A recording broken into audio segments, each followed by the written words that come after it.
Hey guys, Rob here, and we're going to talk about my film scanning process. So behind me I have the setup that I'm going to be using, and I'm going to show you guys basically how I started doing film scanning when I started doing photography. The key to this is something that holds film, and then a light source as well. So I have my camera set up on a slider. You don't have to set up on a slider. It helps to have a slider, but you don't have to. You can do the same thing with your table and make one of these out of foam core. And all this is foam core, guys. Like, that's all it is foam core with two little arms taped to it to hold the film in place. Just like that. That's it. That's all it is.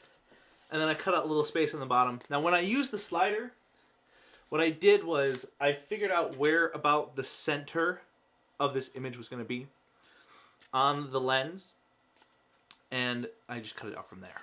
But like I said, if you want to use your desk, you can set up one of these, make it, kind of get it level with your camera, and then position them away from each other. If you have a macro lens that can focus under 1 foot, this will be extremely useful. If you don't, well, just grab any lens that you think will work. The ones that work the best, the focal length that I find works really, really well is a 35mm on crop frames and a 50mm on full frames. So if you don't have a 35mm, but you have a kit lens, just set your kit lens to 35. I did this originally with my kit lens. I found this a lot easier with this 35mm. So we're going to go through this real quick right now, and I'm going to scan a couple photos. Some things to keep in mind when you're scanning is you want to keep the aperture in the mid-range. You don't want to go full like 22. You don't want to go your widest aperture opening. You want to stay in the middle. So like about an 8 is what I'm going to be shooting at this.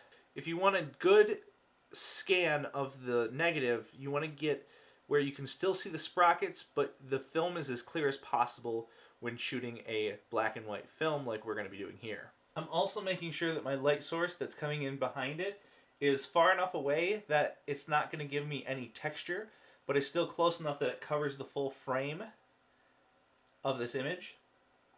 I'm using the slider to help focus, setting my lens to its closest distance, and then moving the slider to make sure that focus is in range.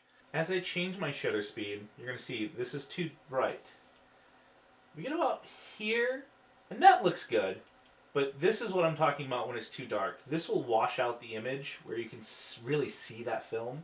It's going to end up washing out your image. So we took negative scans that we took with our camera, and we inverted them in Lightroom so that we can get actual images. Hopefully you guys liked the video. If you did, leave a thumbs up. If not, leave a thumbs down.